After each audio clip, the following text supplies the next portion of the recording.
Okay, real talk. HR should not be someone's random side hustle at your company. Compliance, benefits, payroll, employee support. It's a lot.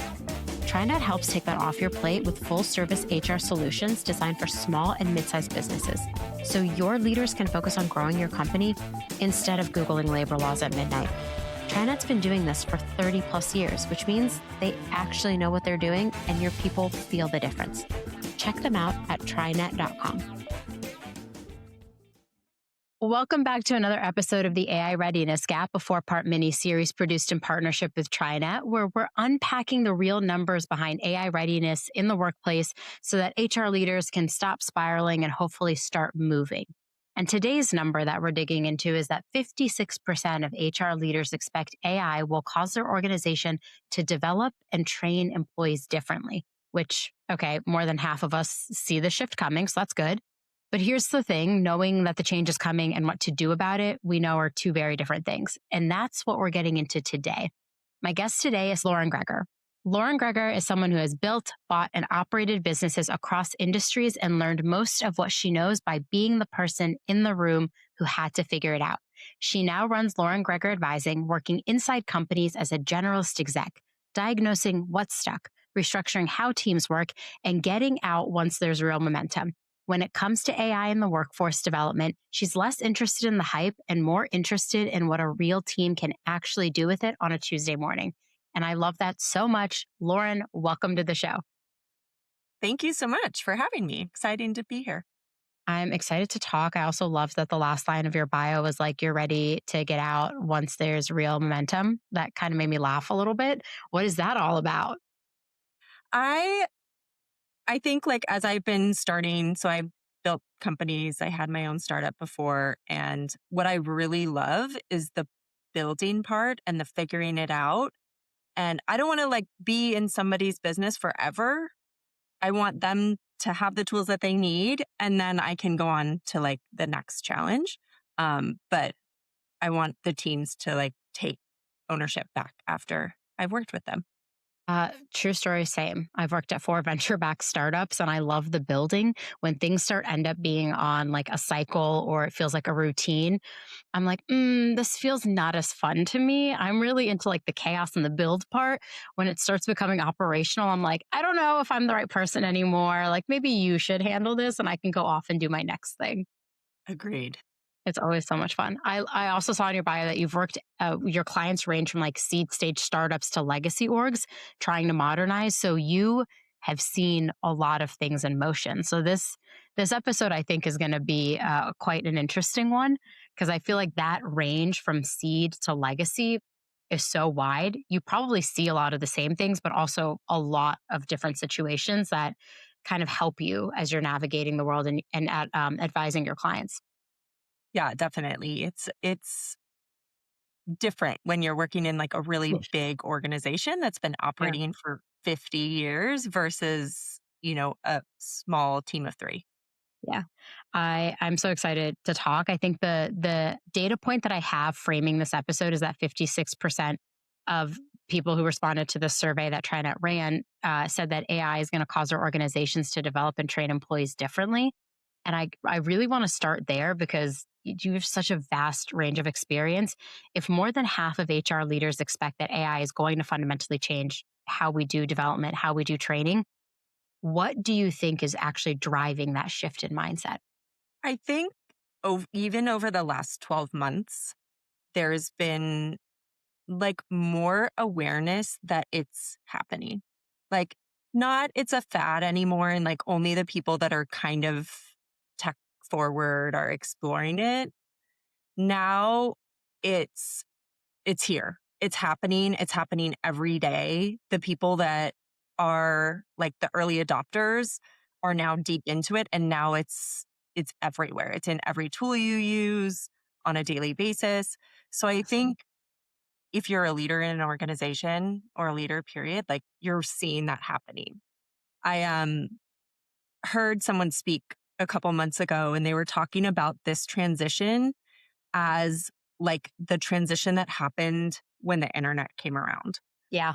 Yep. And like it's happening. So I know there's a lot of apprehension in some places where people, are fearful, or there's, worried about efficacy, or like people stealing information. Like there's so much apprehension, which I think is all justified, but it's also happening. So like we can't, we can help people prepare and be as, knowledgeable as we can. But like the reality is in the day to day work, it's already here and it's happening so fast that like we can't ignore it anymore.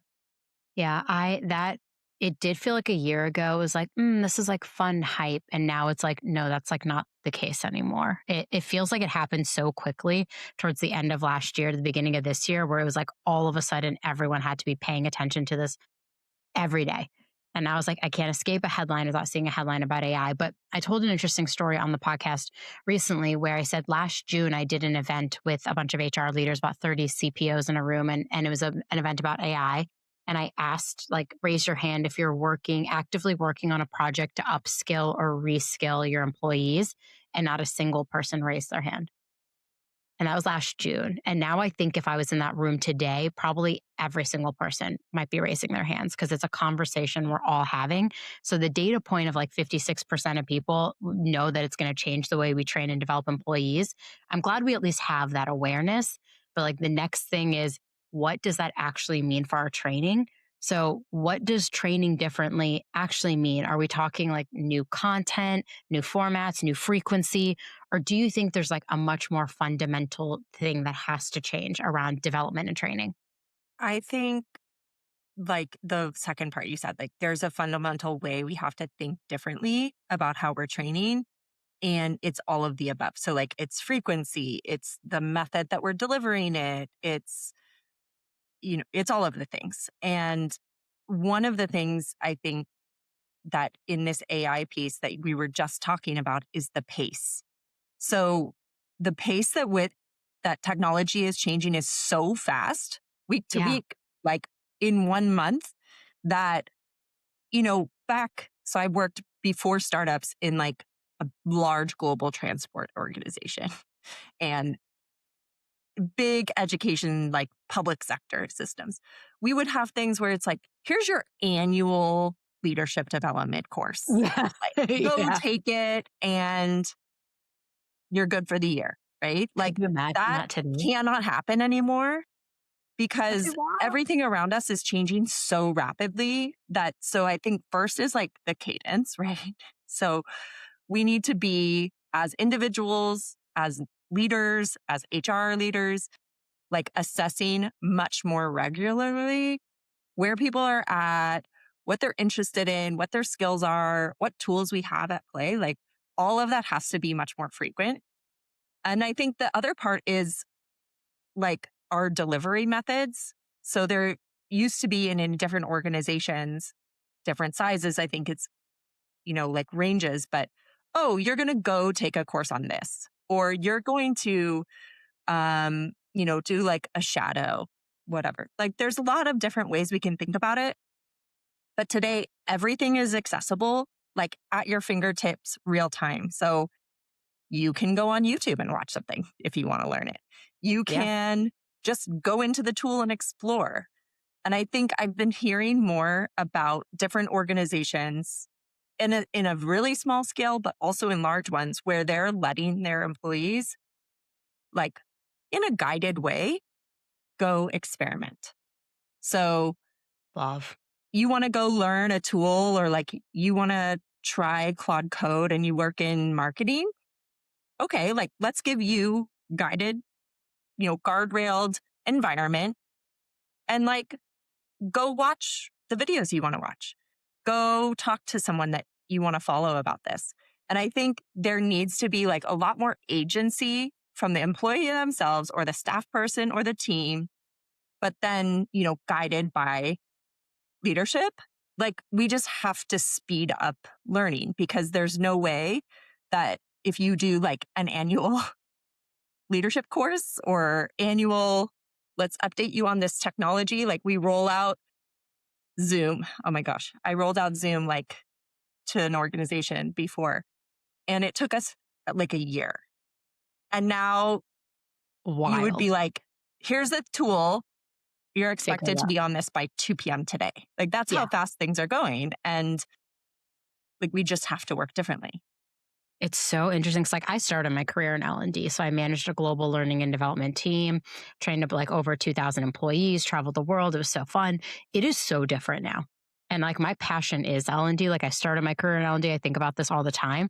It is so different now. Like I remember when we used to get like our annual coaching plan or like once a quarter, you would talk to your manager about growth and development. I'm like, that is not the reality today, but it is sometimes overwhelming because you want structured kind of learning. And I feel like we are in a very unstructured type of environment right now. So, how do we adopt this thing that your whole life you go to school? You go to school in the morning at 7 a.m., you're there till 2. If you're in high school, whatever. Okay. You're there, you have subjects, it's very structured. Now we're in the workplace where everything feels radically unstructured. And you have to think about growth and development and kind of unravel our structured ways of thinking about it. And you're right, like rolling out Zoom today would be like, here's Zoom, figure it out in the next 5 minutes. I'll see you on the meeting in 10. Like that is the reality. But I think for a lot of HR people, the pressure of this thing that has historically been structured now needs to look very different. And then you have to unravel what we all bring into the workplace, which is our bias towards learning being a structured thing. So Yeah. cultivating that time to experiment, I think is so good with guardrails. We gave all of our employees like $20 a month to play with an AI tool. It's very unstructured. Like we didn't really give a lot of guardrails. We were like, just test it. But I'm going to, after this conversation, probably go back and rethink about like, what should our guardrails be? Because that for somebody who might not be as curious in this environment to learn, I think this can also be really overwhelming for them. Like, how do I teach myself in this very different time? I think it's interesting too that you bring up like the career plan or whatever, the Yeah. learning Yeah. plan. Our old Like learning plans. I've worked in learning and development as well. And like you would have your annual review Yeah. and then you sit down with your manager and your manager might be like, okay, well, what do you want to do this year? Like, actually, I think I want to attend this conference Yeah. or I think Yeah. I'm going to, whatever. And you'd like put down your three things. Or in some of the places I work, there's like a library of resources where you're like, I'm going to take this training and I'm going to do this training. And that's great. I think like, not that we need to toss that all out, but it needs to be much more about like, how does this person, where do they want to be in 2 years, 5 years, whatever it is? Like, do they want to be the CMO? Do they want to be the chief finance? They want to be the controller, whatever it is. And like, give that person the skills to problem solve, to think creatively, to communicate.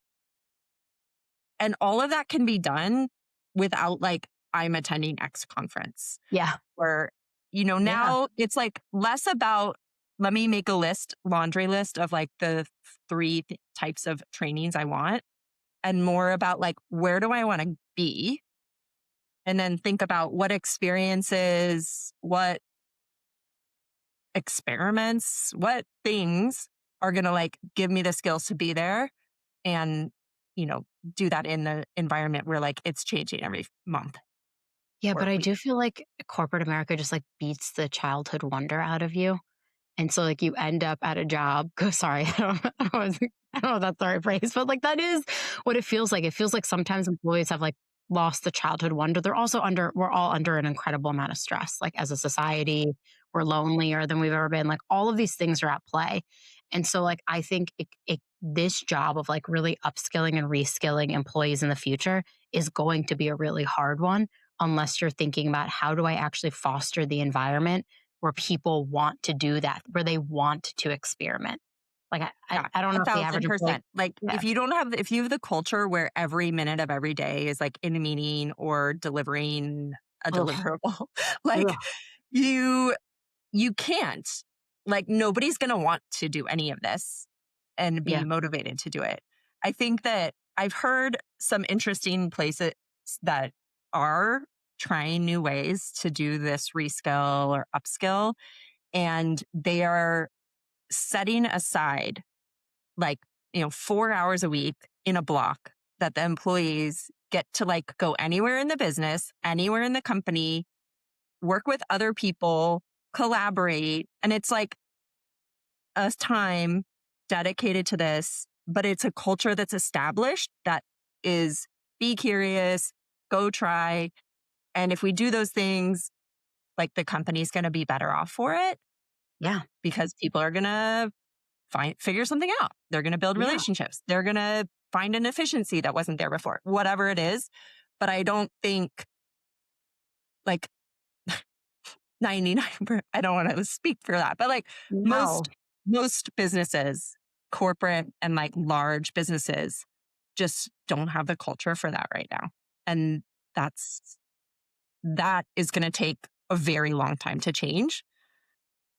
And then it's going to be Yeah, past. too Like late. AI It's is way too late. going to be Yeah. huge. It's interesting because, like, we're a Series A startup. Our CEO is very AI curious. Like, he's vibe coding every other day. And even I suggested, like, what if we just all went offline for like a day? And he was like, I just don't think we should like do that. Like, I think we should let people experiment in their schedules and figure out what works best for them. But I do really want to come back to him and be like, I think we should do like a half day where we just let people play around, where like once a month, it's like a half day play, or it's 30 minutes once a week, where it's like, if you want to go help HR do this thing, if you have an idea to help sales improve, whatever, if you want to go to marketing, like we should create those spaces where people can cross learn. Because the thing about learning and development in the future is I don't think our paths are going to be as linear. I haven't thought our paths are linear for like almost 10 years at this point. And so it's interesting to see like if the paths are going to get less linear, could we as organizations benefit even more from exposing every employee to every function and give them the power to like explore? I think that could be like a game changer for a lot of organizations. Yeah.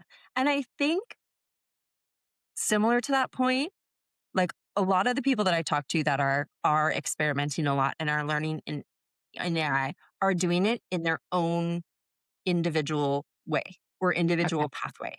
Yeah. And when I've been in a place where other people are like at a similar level as me, or they're experimenting, maybe they're vibe coding, maybe they're like, you know, using a note taker, whatever it Yeah. is, Yeah. sometimes it takes being in those conversations together for you to like unlock the next level. Where, I mean, just the other day I was in a meeting talking with another person that runs their own consulting practice. And I was like, what do you do with the note taker afterwards? Like, yes, I have somebody that takes all my notes or somebody like an AI. And then like I have a list of tasks over here and I have a list of things that came out of the meeting. And like, then what do you do? And it's like those really practical conversations, which was then, okay, well, I put it into AI here and then it generates a to-do list every day. And every morning I come and the to-do list is ready. And it's like, I maybe could have gotten to that answer in 3 weeks. But when you're sitting with someone else who's Hmm. also curious about it and has Hmm. figured out something, then you just like up level together. And I think that is like sort of the next thing that I'm hearing is we're all like the early adopters are in. Then there's this next level of people that are just curious, that are exploring and trying stuff.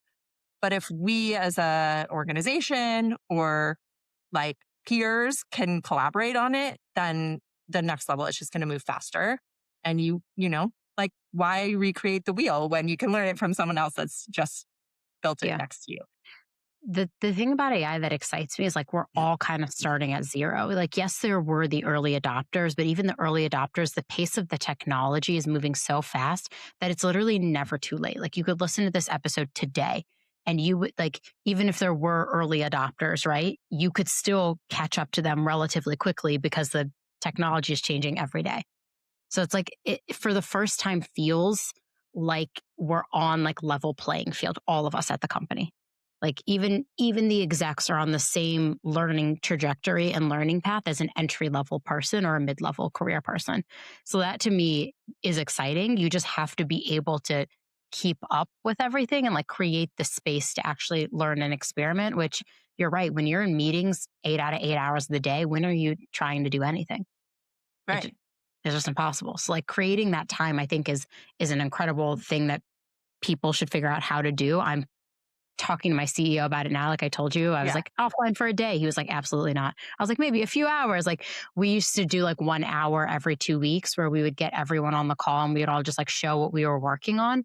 And that was like such good energy. And an employee recently asked, like, are we going to bring those back? Like I loved just watching people experiment for an hour. It like really got me thinking about what I could do. So we might bring Yeah. those back too. Small business owners did not start their company so they could spend their Sundays drowning in HR paperwork. Let TriNet handle all that stuff. They can do payroll, benefits, compliance, the whole 9 yards. So business owners can get back to the work that matters most to them. Go check them out at TriNet.com.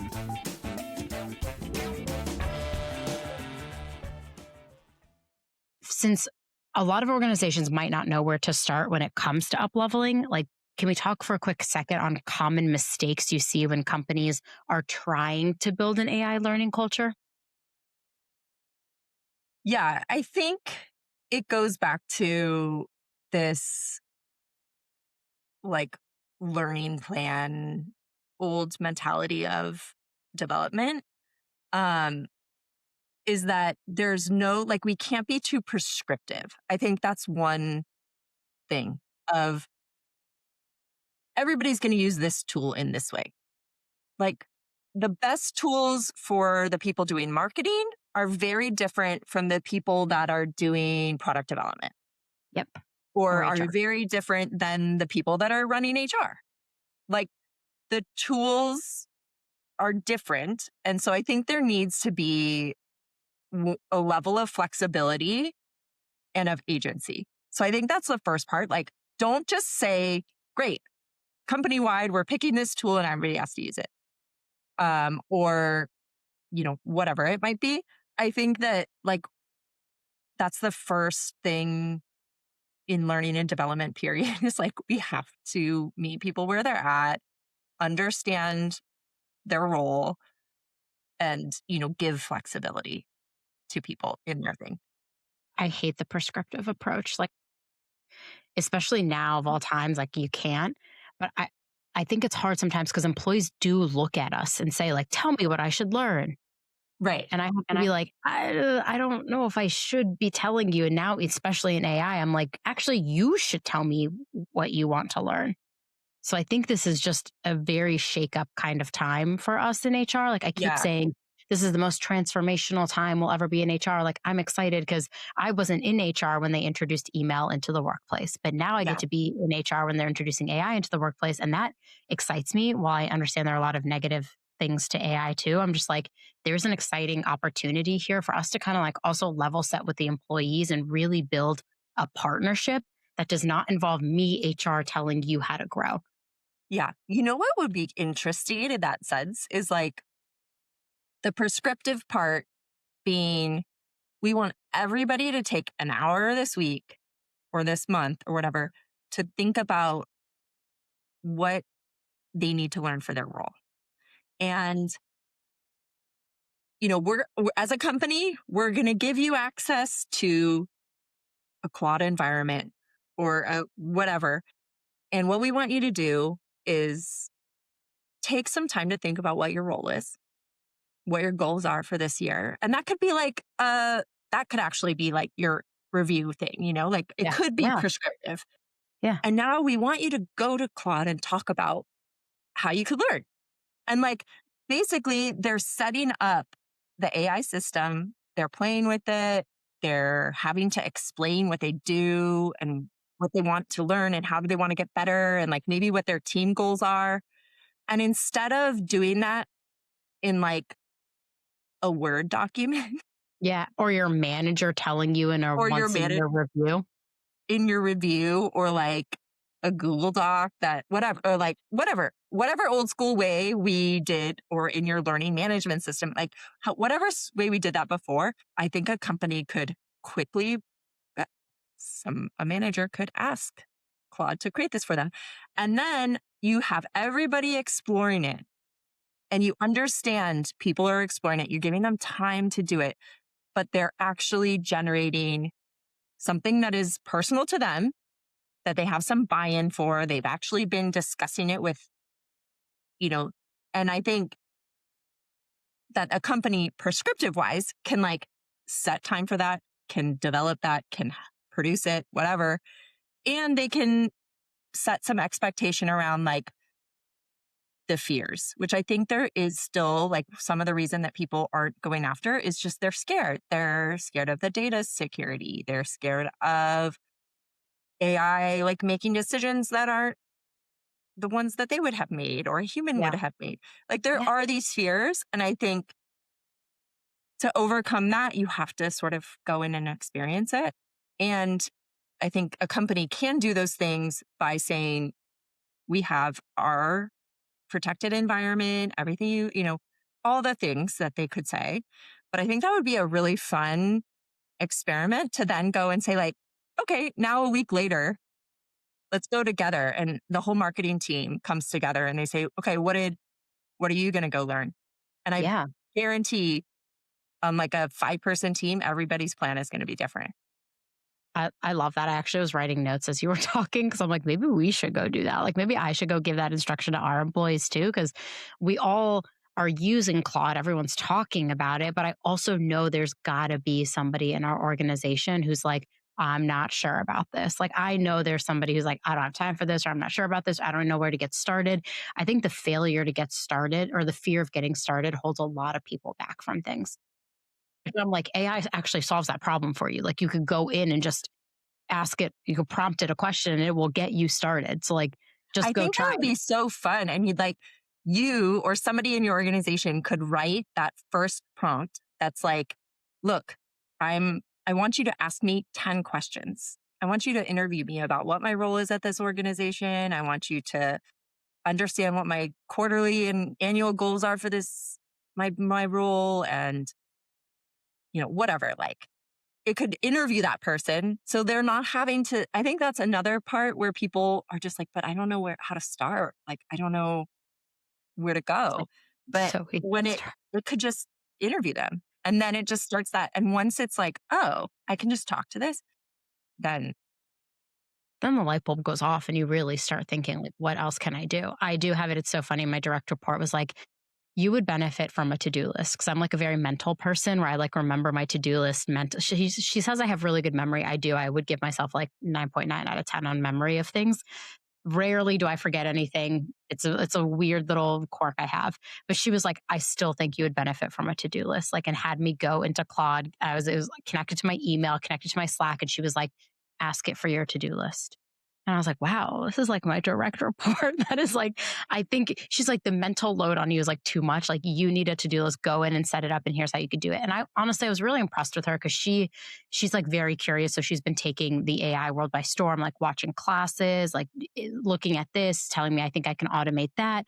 And I'm like so proud of her. But it did take her time to like get started. And I think what got her really going was she started experimenting with it and saw how valuable it was for her.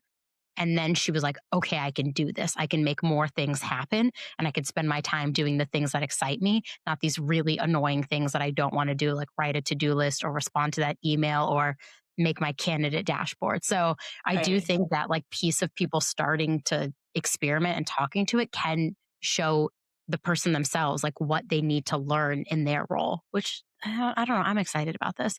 I think the one thing that people bring up, like we talked about the fear, but the fact that like the future feels like we're gonna have less human focused things. So when we're talking about training and learning and development and getting skills in the future, how do you keep the human part of it like front and center, the thing that makes us like different and unique and beautiful, and less about the robots that are automating the tasks? Yeah, I think Loaded in question. every job and company and there's things that like AI can help with and things that it shouldn't. So like and I think AI is going to get better over time, but there's some stuff that like let's think about HR, right?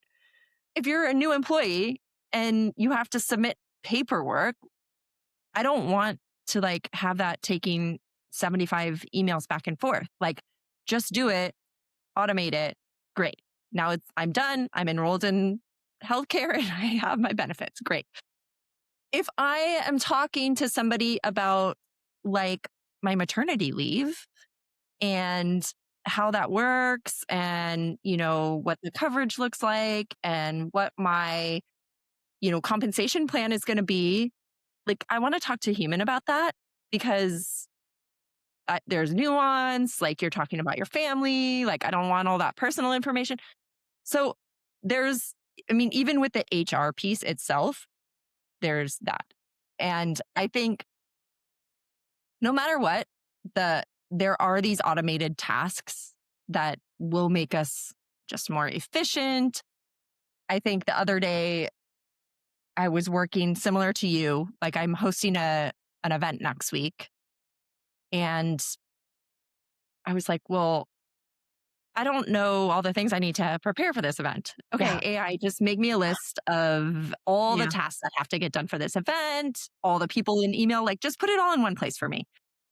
That's yucky. I don't want to do that. Fine, it can make the list. But like finding the venue, being a face to face, putting together a panel and getting the right panelists on, having the right theme and vibe, and like AI can't do that. Like it doesn't understand what I'm trying to do. It doesn't understand the network that we're trying to build. Like there's just so many things that only humans can Yeah. do well. And so I'm happy to give AI the things that like lighten the load so I can spend more time doing the things that matter Yeah. and like will make the experience really strong or will make a connection with someone else in the office better or will, align two different departments that like need to work together on a project. Like those skills of how to communicate, how to like problem solve, it's never going to be able to take that stuff from us. And that's what makes us productive and, innovative and all these things. So that's why I hope in the future is like it does the stuff that should be done faster and it will make our experiences better, and lets you focus on the stuff that really, Yeah. really matters. I think it does like a good job of like giving you frameworks and a place to get started. But like when it comes to training and development, you still have to do those skills somehow. And it can't always necessarily teach you those skills. Like some of them are skills that the employee has to practice in an environment. And so like that's where the manager can use it to do like all the foundational work and then really spend the time focused on, okay, now how do I get you this skill? How do I teach you strategic thinking? How do I let you lead this project? Like that's where I think learning and development and growth planning in the future will more so go is like the manager will actually get to spend time hands on teaching the thing versus having to sit there and have a conversation about the thing and do all the foundational work. Like AI can produce that for you so you can actually go teach the thing. It's very interesting. I think it's like a great get you started so that you can spend the time on the things that really matter. Um, Yeah, absolutely. Kind of like a big question, and then we'll get to our through line question, which I ask every guest this season. What does a realistic, well executed employee development strategy for AI actually look like at a company that isn't like a Google or a Microsoft with like endless resources? Maybe they just have a small team and they're really thinking about employee development for AI. Yeah. I think with those kinds of businesses that are like, I don't know, 3 to 20 employees, which is a lot of companies and a lot of people that we work with. I feel like you just need one as a leader of those businesses, you need to be open and communicative about your openness. Like you need to sort Yeah. of set the stage and make sure that everybody is like, this is coming. We want to be exploring this. Um, what the plan might be is going to look different for everybody. But I think that there should be in those kinds of organizations, like you do have, whether it's an annual planning cycle or a semi-annual, like you have weekly check-ins, monthly checks, whatever the cadence that you already have, where you're talking about performance and you're talking about learning, Yeah. this should be at the forefront because it is like the most important skills that the world is learning right now. And it's a way that whatever function you're in within an organization, like there is something that could potentially help you. So I think that like from an organization perspective, it needs to be really clear that the leadership is on board and that we're all learning. Everybody's learning. And if whatever that might be. And then within the cadence, I think it is important, especially at those smaller organizations, to have something that's really personalized. So, like, based on the function, based on the role that that individual is in and where they're at. Um, I think about on my own team, I had fulfillment and I had marketing and I had like operational people, wildly different, day to day jobs that they're Yeah. doing. And in those Yeah. small organizations, that's super important. Um, so I think as a leader, being able to sort of be a generalist in that sense of like you're understanding different pieces, but you're developing a plan for that individual, for that function, and then tied to your goals. Because I think you don't want people just going off and to explore. Like it has to be tied to marketing is doing this. We're really focused on paid ads. Okay, how are we exploring how AI can help us optimize our ads?